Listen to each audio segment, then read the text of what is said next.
June the 22nd, 1941, Operation Barbarossa opens, and in Lithuania the German 6th Panzer Division drives east on schedule.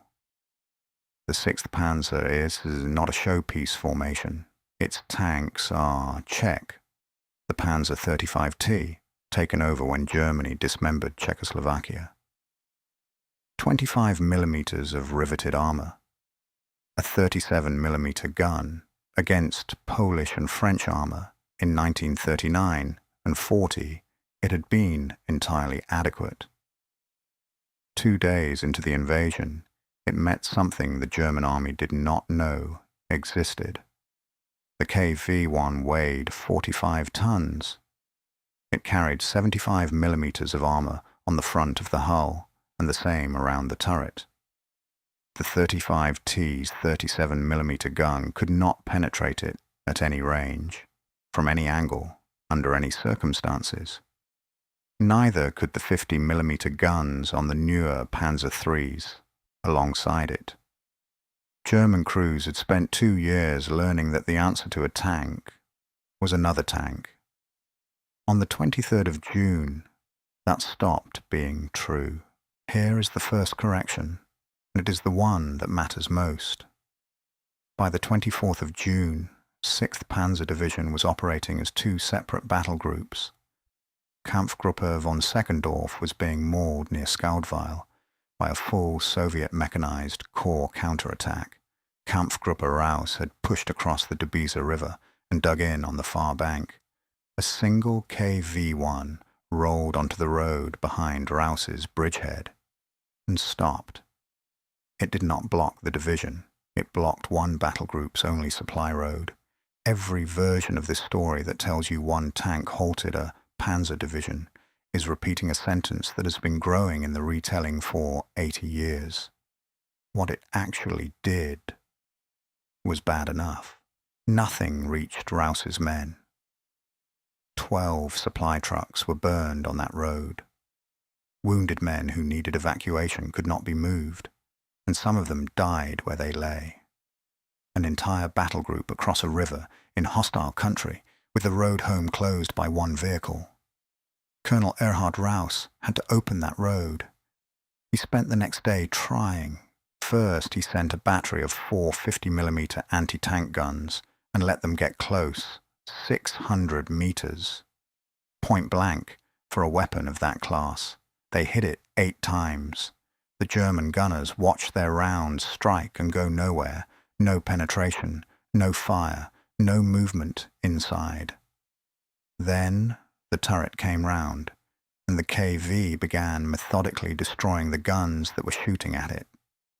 So Raus brought up an 88, the most feared anti-tank weapon in the German inventory, hauled forward and unlimbered at close range behind the tank. The KV shot it to pieces before it could fire effectively. That night, combat engineers of Panzer Pioneer Battalion 57 crawled up to it in the dark carrying satchel charges. The most dangerous job in the German army, performed against a tank that was still awake and still crewed. They got the charges under it. The explosion damaged a track. That was all. At dawn, the tank was still fighting. On the morning of the 25th, Raus finally got it right.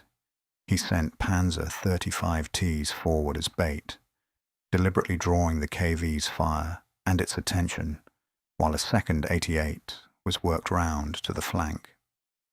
That gun got its penetrations. The tank stopped firing, and even then German engineers had to climb onto the hull and drop grenades through the holes their own shells had punched in the armor. That is the second correction.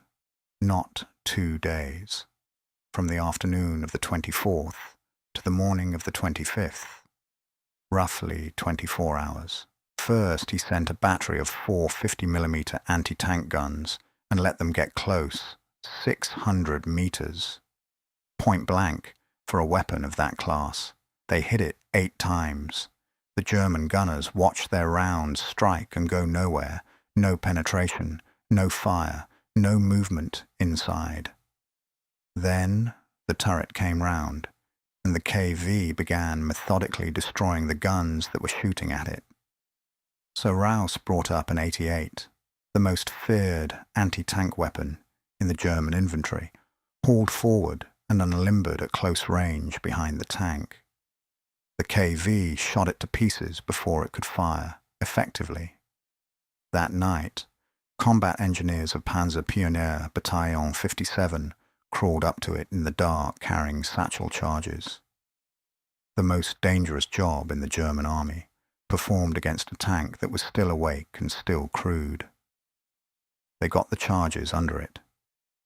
The explosion damaged a track. That was all. At dawn, the tank was still fighting. On the morning of the 25th, Raus finally got it right. He sent Panzer 35Ts forward as bait, deliberately drawing the KV's fire and its attention, while a second 88 was worked round to the flank. That gun got its penetrations. The tank stopped firing, and even then German engineers had to climb onto the hull and drop grenades through the holes their own shells had punched in the armor. That is the second correction, not 2 days, from the afternoon of the 24th to the morning of the 25th, roughly 24 hours. And here is the third, which almost nobody tells you. A Lithuanian civilian named Pavilas Tamutis was 15 years old in 1941 and watched the whole thing happen. Decades later, interviewed by Russian researchers, he said something that changes the shape of the story. The tank had run out of fuel. It did not select a crossroads. It did not choose to die there. It stopped because it could not go any further, and the crew looked at where they were and decided that the road was as good a place as any, which is not a smaller story. It is a much larger one. 6 men in a stationary vehicle, unable to withdraw, unable to maneuver, who understood exactly what was coming and stayed at their posts for a day while an armored division's engineers tried to kill them. In 1965, land reclamation work beside that road opened a grave, 6 bodies. The men were identified from what was in their pockets: a spoon engraved Smirnov Far A, a second spoon with the initials SH-N-A, and a set of documents in the name of Yershov Pavel Yegorovich, with a passport issued by the Pskov Police Department in October 1935. There were 2 officers' belts in that grave. Nobody has ever worked out who commanded the tank. The 2nd Tank Division's personnel records were destroyed in the encirclement that followed, and the men were never matched to a roster. The headstone at Raseiniai reads, Yershov, Smirnov, a soldier with the initials SH and A and 3 unknown. Now, the part every other channel leaves out. Almost everything we know about this engagement in English comes from one man. Erhard Raus, the commander who could not open his own supply road. He did not write it as a memoir. He wrote it after the war in American hands for the United States Army's Foreign Military Studies program, a project that paid captured German generals to write up their campaigns from memory, with no documents, for an American audience at the exact moment when the Cold War was starting, and it was very convenient for German officers to explain their defeats by Soviet steel rather than German mistakes. A story in which one tank required 2 88s, a pioneer battalion, and a full day as a flattering explanation for a lost supply column. So treat the details carefully, but do not throw the story away, because it is corroborated in ways Raus could not have arranged. German soldiers of the 6th Panzer Division photographed the wreck, and those photographs survive. They show a KV-1. The division's own supply records show 88mm ammunition being rushed to Raseiniai airfield on the night of the 24th. There is a grave with dated Soviet personal effects in it. And there were Lithuanian civilians standing in the fields, watching. The tank itself sat by the Raseiniai police building until the end of the war, and was then cut up for scrap. 4 anti-tank guns could not do it. An 88 at close range could not do it. Combat engineers with demolition charges could not do it. It took a second 88, a company of tanks used as live bait, and grenades dropped by hand through the holes in the armor. Not to stop a Panzer Division. That part was never necessary. Just to reopen one road. Held by 6 men in a tank that had already run out of fuel. There was one weapon in the division that could do the job.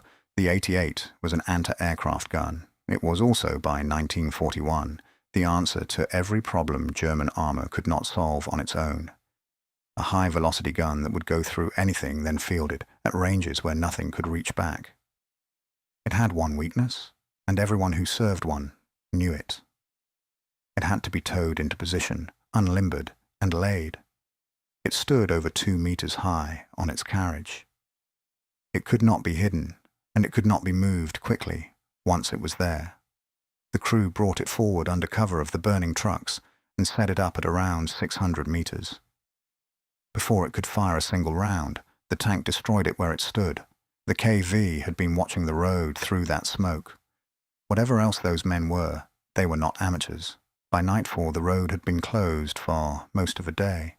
The next attempt was made by pioneers, combat engineers, whose job was to solve with explosive what could not be solved with guns. They went out after dark, crawling the last stretch on their stomachs, carrying satchel charges to place against the running gear. Getting there was the easy part. A tank buttoned up at night is very nearly blind. Getting there while the crew were awake and listening was not. They set the charges beneath its tracks. The blast lit the birches. When the smoke cleared, the tank still stood. The charges had done damage. Accounts differ on how much, and on whether the track was broken at all. What they had not done was stop it. The engineers went back with fewer men than they came with, and the road stayed closed. On the second day, they stopped trying to overpower it and started trying to fool it.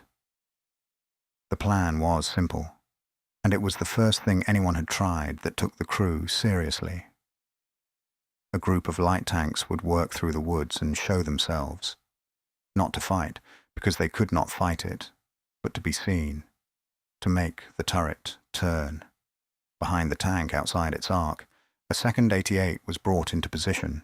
The panzers circled through the woods and opened fire. Their rounds did nothing, exactly as everyone involved knew they would. Men were risking their lives to be shot at by something they could not hurt, so that a gun crew behind could have 30 seconds. While the turret turned to face them, the second 88 opened fire from behind. The armor that had shrugged off everything for 2 days finally gave way. The tank was hit, and it kept firing. German accounts agree on this, and they had no reason to invent it. The crew fought to the last shell, the turret still traversing, still hunting for something to kill after the hole had been opened. When it finally stopped, the men who had spent 2 days trying to kill them walked up to it.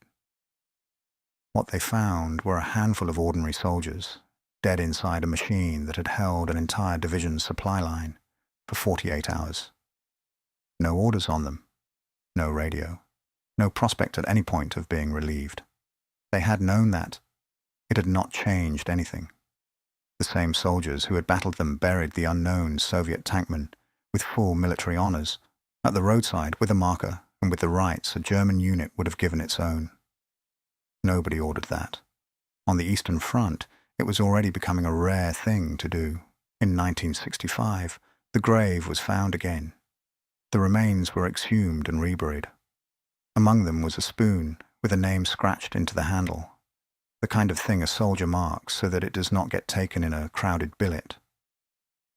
An engraved spoon gave one soldier back his name. The rest of that crew are still unnamed. There is no photograph of them. There is no serial number for their tank. Everything you have just watched comes, in the end, from the people who were sent to destroy them and could not, for 2 days, work out how. They stopped a Panzer Division with one tank and a stretch of mud. A star still marks the road they held.